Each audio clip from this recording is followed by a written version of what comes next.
Começou a gravar aqui finalmente. Bom, galera, na outra aula a gente parou exatamente nesse local aqui, e a gente tinha falado um pouco sobre os ângulos de orientação dentro de uma poligonal. Ângulos estes que eram baseados especificamente dentro de pontos da mesma poligonal, certo? Quando a gente estava falando daqueles pontos lá, referenciais, a gente estava sempre enxergando ou a visada de Vante ou a visada de Ré.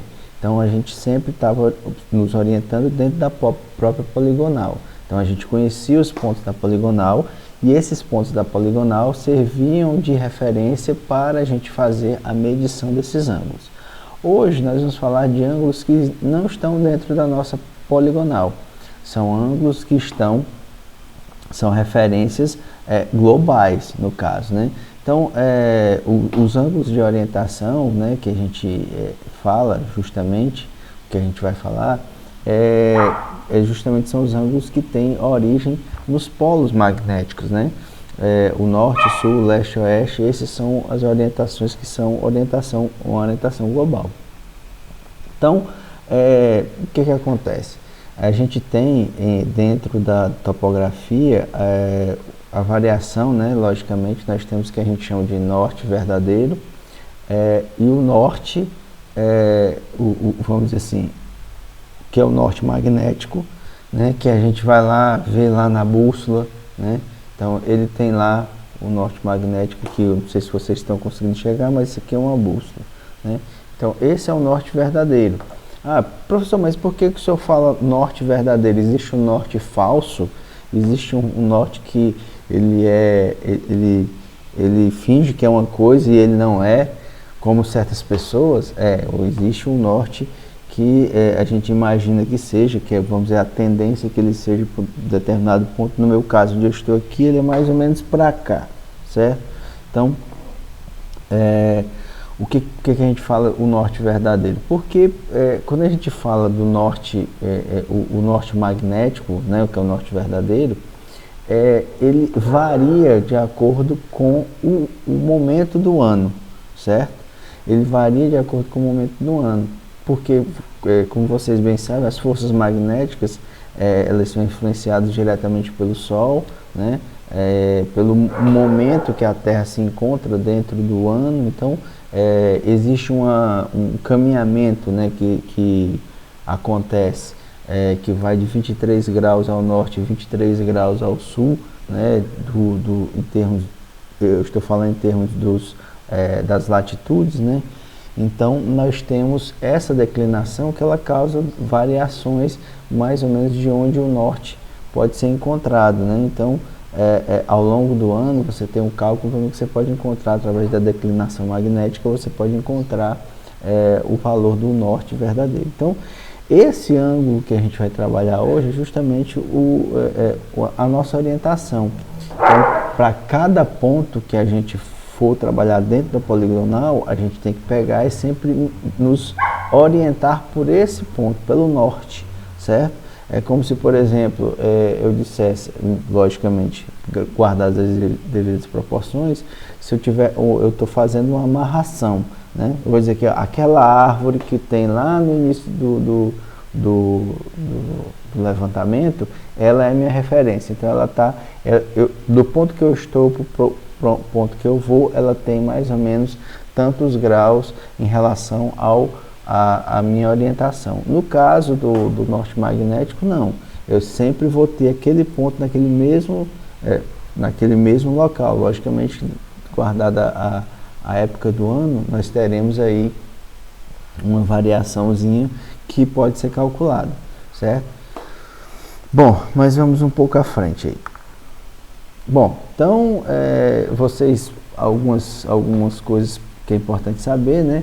O meridiano geográfico ou verdadeiro é a secção elíptica contida no plano definido pela linha dos polos verdadeiro e a vertical do lugar do observador, certo? Isso aqui é o meridiano geográfico ou verdadeiro, que é aquele que corta a parte central, o eixo central da Terra, que fica lá em Greenwich. O meridiano magnético, que também tem uma seção elíptica, contida no plano definido pela linha dos polos magnéticos e é a vertical no lugar do observador, certo? Então, as duas coisas existem também, né? Tanto o meridiano, não só nas latitudes, não só nas latitudes nem nos meridianos, vocês têm as duas situações onde vocês têm a influência do magnetismo, né? Então, declinação magnética, né, que eu cheguei a falar para vocês, é um ângulo formado entre o meridiano verdadeiro, norte-sul, né, verdadeiro, e o meridiano magnético, norte-sul também, de um lugar. Este ângulo varia de lugar para lugar e também varia no mesmo lugar com o passar do tempo. É o que eu tinha falado, né? É a questão do tempo, você tem a variação. Então você, eu tenho uma declinação magnética, outros lugares têm outras declinações magnéticas que também vão influenciar justamente nessa pontuação, né? Onde é que eu vou encontrar o norte, onde é que eu vou encontrar o norte magnético, onde é que eu devo encontrar, como é que eu devo chegar lá, né? Então, esses vai de lugar para lugar, estas variações denominam-se seculares. Atualmente, para a determinação da variação seculares e da própria declinação, utilizam-se fórmulas específicas disponíveis em programas de computador específicas para a cartografia, certo? Então, é o tipo de coisa também provavelmente que nós não vamos fazer. Isso já existem sites ou programas específicos para fazer esse cálculo, segundo normas cartográficas. As cartas e os mapas comercializados no país apresentam em suas legendas os valores da declinação magnética, ou seja, essa informação ela já é determinada, né? O valor da declinação magnética você já pode encontrar ela diretamente em mapas ou através de programas computacionais. Isso então esse cálculo a gente não vai fazer. A gente pode fazer sim a orientação baseada na bússola, mas não necessariamente quer dizer que a gente vai estar fazendo um cálculo de declinação magnética. Bom, azimuth geográfico ou verdadeiro é definido como ângulo horizontal que a direção de um alinhamento faz com o meridiano geográfico.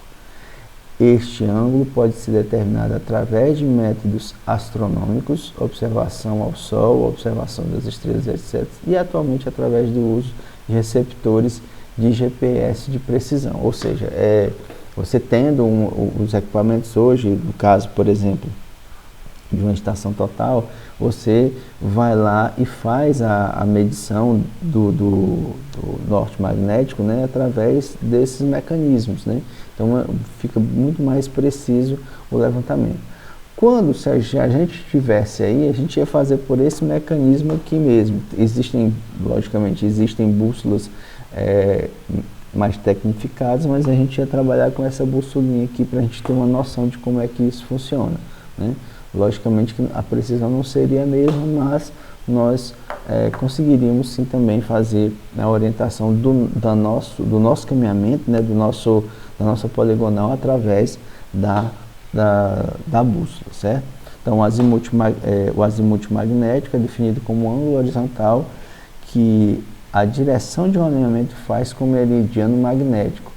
Este ângulo é obtido através da bússola, como mostra na figura a seguir, né?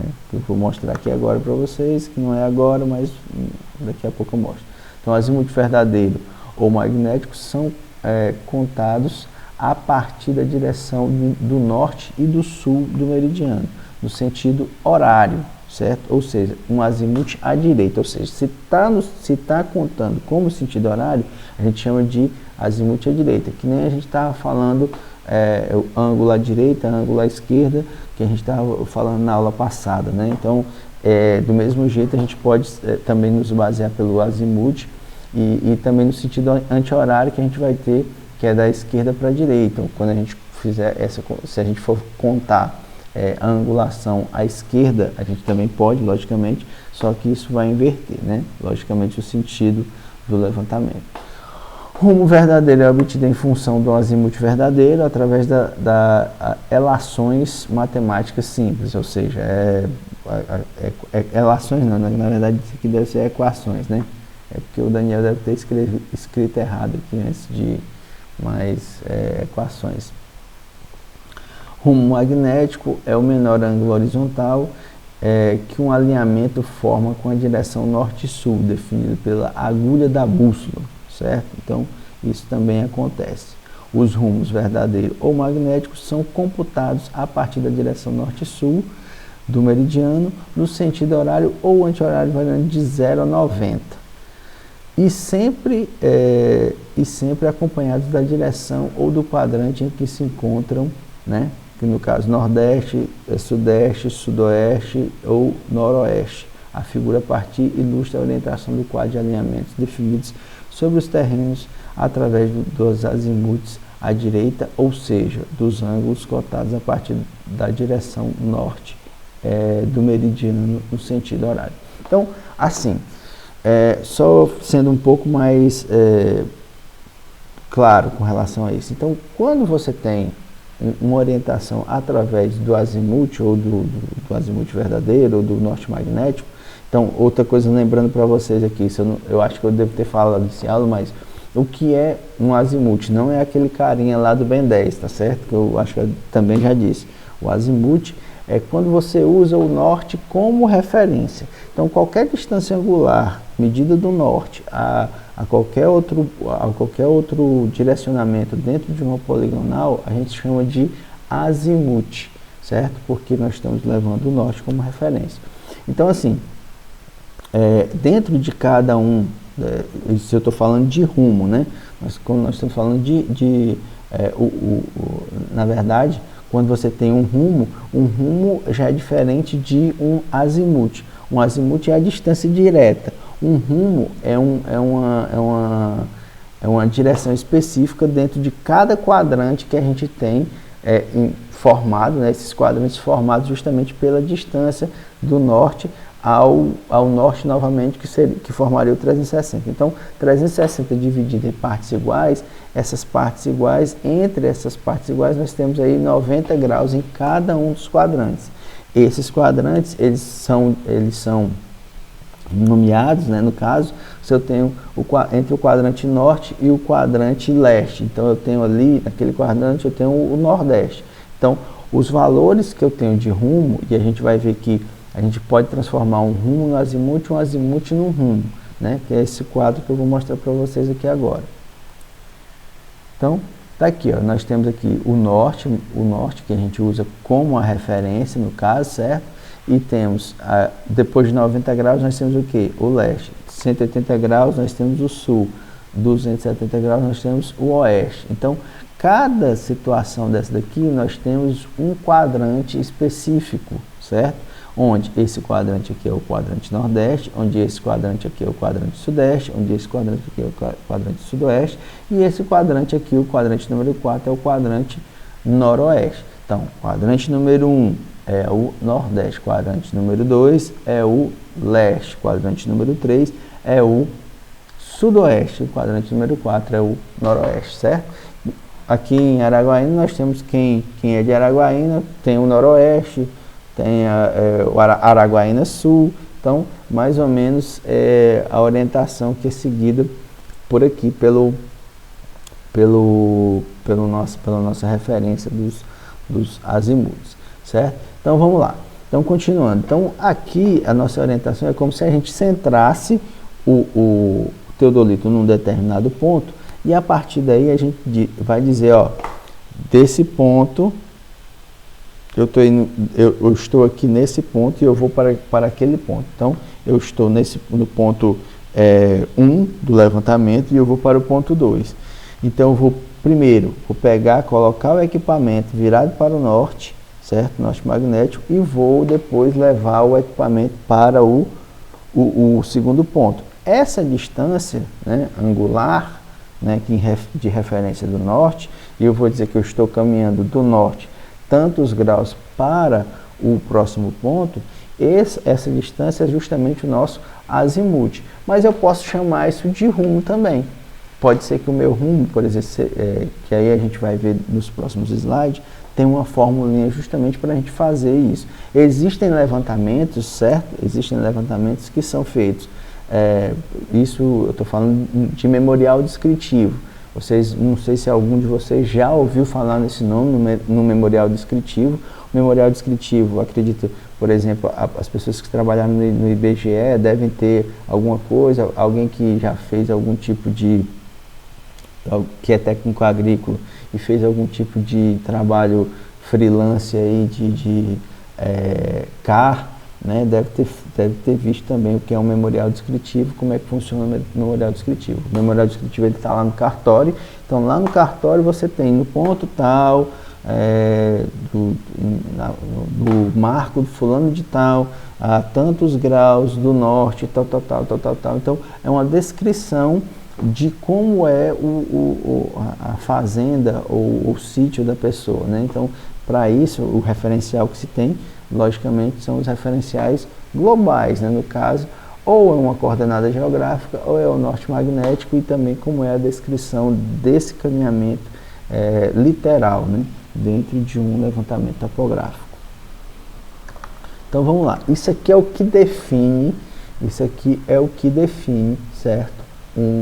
Os valores, né? Então, vocês estão vendo aqui, para cada quadrante você tem uma metodologia. Por exemplo, se você tem um levantamento topográfico que é baseado em rumo, você tem como transformar um rumo no azimuth. Se você tem um levantamento em azimuth, você tem como transformar em um rumo. Então, esse tipo de informação é uma informação técnica, certo? Que depende de conhecimento. Então, vocês têm que conhecer esse tipo inclusive cai em concurso, se alguém quiser fazer concurso nessa área, né, vai cair também, provavelmente vai cair esse tipo de questão. E também, logicamente, na hora que você for interpretar, por exemplo, um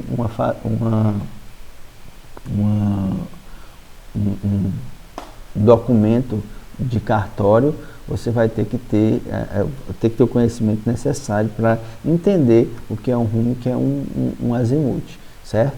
Então, temos aqui, por exemplo, o norte magnético, né? O que é simples de saber. Quando você está falando de azimuth, ele vai de 0 a 360, certo?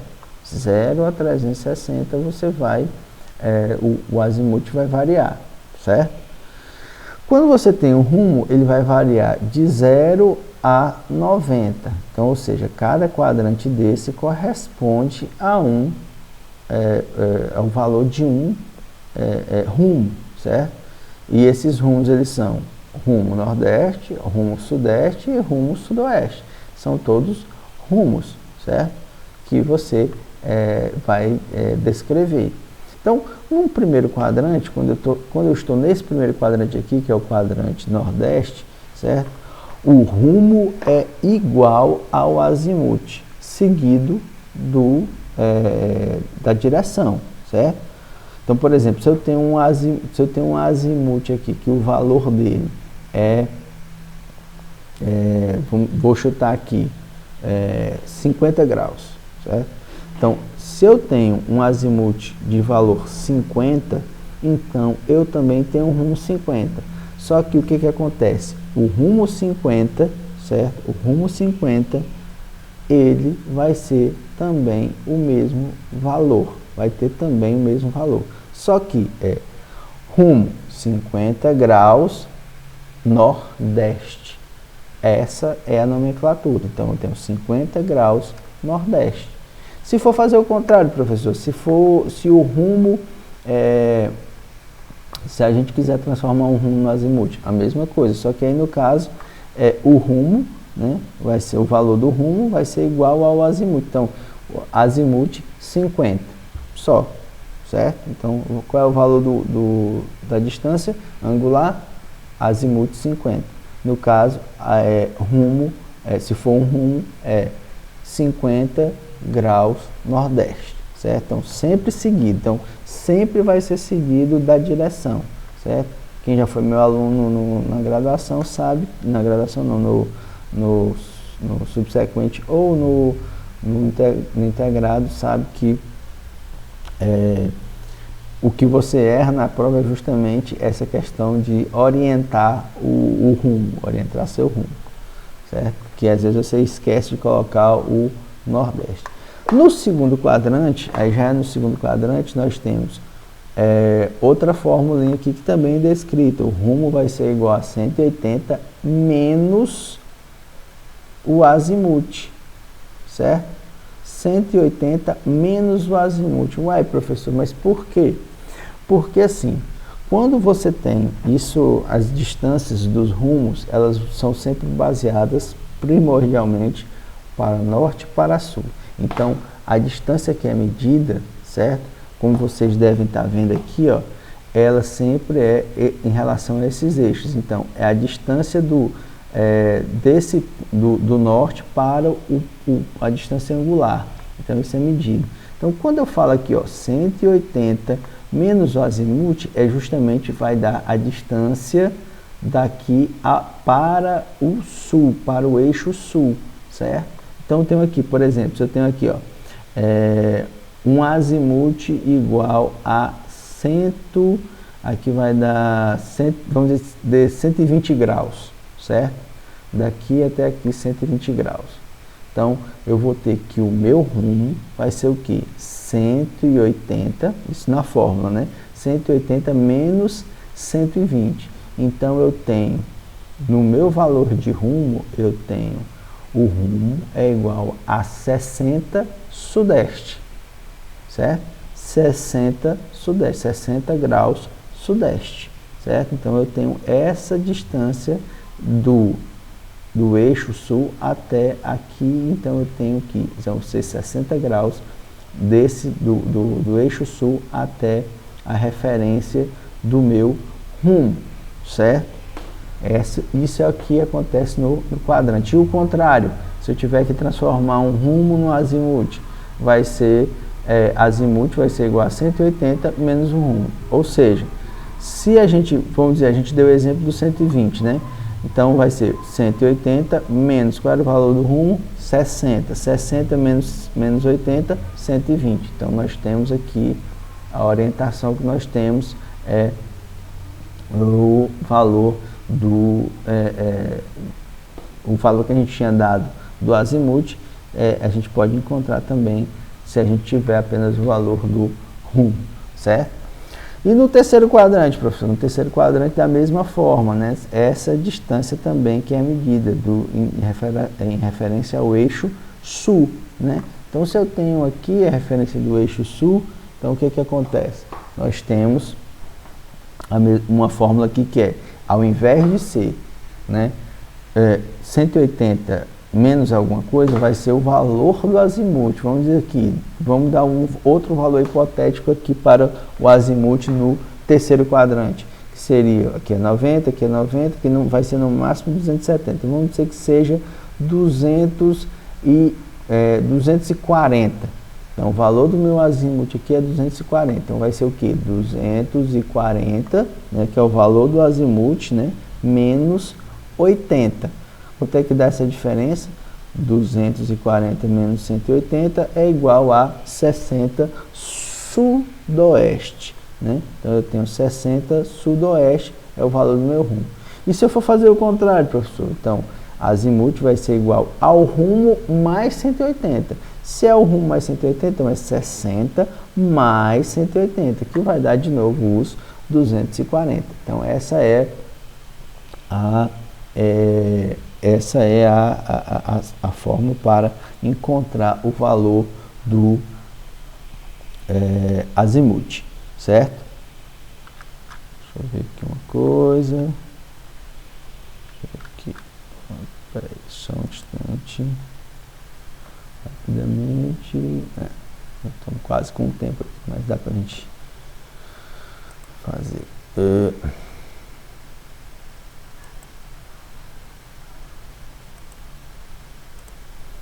Beleza, então vamos ao último quadrante. O último quadrante também é a mesma coisa. Nós temos o quarto quadrante, onde nós temos valores de azimuth que vão até 360 graus, não é isso?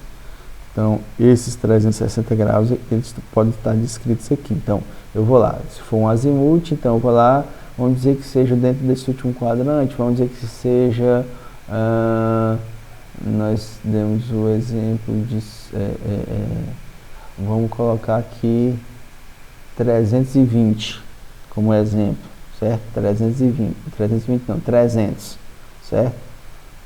Vamos colocar o valor de 300 aqui pra gente. Meu Deus, o que aconteceu agora? Para vocês não deve estar travado. Pronto. Então nós voltamos aqui. Um valor de 300, certo? Então beleza. O azimuth, ele é descrito diretamente, então é 300, azimuth 300. Então eu quero encontrar o rumo. O rumo vai ser 360 menos, qual é o valor do azimuth? 300 menos, aliás, 360 menos 300, nós temos 60 graus. 60 graus menos 300, nós temos 60 graus de diferença. 60 graus o quê? Qual é a direção? Noroeste. Ou NW, no caso. Ou NO ou NW. Isso aqui é internacional, isso aqui é nacional mesmo, Noroeste. Se for o contrário, então vamos pegar o valor do rumo. Qual é o valor do rumo? 60 graus. Azimuth é igual a 360 menos 60 graus, que nós temos então o valor de 300, certo? Então, uma coisa, a gente pode encontrar os valores, certo? Vamos lá, vamos ver se tem mais alguma coisa. Muito bem. Azimuth e rumo de orientação é o nome dado ao processo de restabelecimento dos alinhamentos dos ângulos magnéticos marcados na poligonal, na época, no dia, no mês, do ano de sua medição, para as medidas atuais. Este trabalho é necessário uma vez que a posição dos polos norte e sul, como eu falei para vocês, que servem como referência para a medição dos rumos e azimuths magnéticos, variam com o passar do tempo, ou seja, a cada época do ano nós temos o valor uma declinação magnética diferente, e aí vocês têm que recalcular esses valores para a gente ter uma correta orientação dos locais onde a gente se encontra, né? Então, a orientação magnética, a orientação global, ela é de suma importância para a gente que trabalha justamente com o posicionamento de, por exemplo, uma fazenda, um sítio, né? Então, se você for trabalhar com isso, com ferramentas de medição, né, dentro de uma propriedade, por exemplo, para você ter a referência disso, ou trabalhar nos órgãos que são órgãos responsáveis justamente pela mensuração, no caso do INCRA, no caso do Naturatins, você precisa ter essas noções básicas para a medição também, beleza?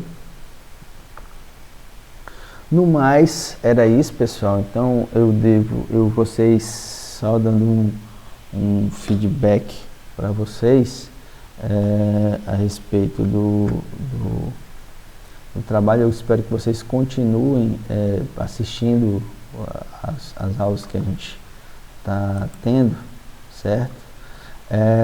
E assim, lógico que é bem complexo. Se não está sendo fácil para vocês, também não está sendo fácil para mim, principalmente com relação a essa questão prática. Nossa disciplina é extremamente prática. Nossa disciplina, a gente precisaria estar no campo, mexendo no equipamento, e aí a gente está só por à distância, né? Então é bem complexo. As nossas aulas práticas, elas foram suspensas, né? E elas vão ser repostas em algum momento mais na frente, eu não sei qual momento ainda. Então, assim, para mim é bem angustiante. Eu ser bem, eu estou sendo o mais sincero possível aqui. Está sendo bem angustiante para mim essa questão de, aula à distância, certo? Então, espero que esse momento acabe logo, mas enquanto isso a gente tem que conviver com isso, né? Eu devo passar um outro exercício, outras atividades. Eu quero que vocês continuem fazendo as atividades. Por mais que não se prendam, uma coisa que eu queria deixar claro também é que não se prendam a prazos. Eu às vezes coloco um prazo lá, mas é muito por colocar, para ver se vocês conseguem ter uma ordem de prioridade. Não se acostumem com isso, mas é importante que vocês tenham algum prazo para vocês terem a noção de tempo, né? Para não perder, vamos dizer, demasiado tempo com determinada coisa, ou então coisas que não estão dentro do cronograma. Nós temos que nos comportar como, por mais que seja complexo isso, nós temos que nos comportar como se estivesse dando aula normal. Eu estou dando aulas um pouco bem menores no caso, né? Justamente para não ser tão enfadonho. E aí eu espero que as atividades que eu tente passar para vocês sejam atividades que vocês consigam responder num tempo hábil.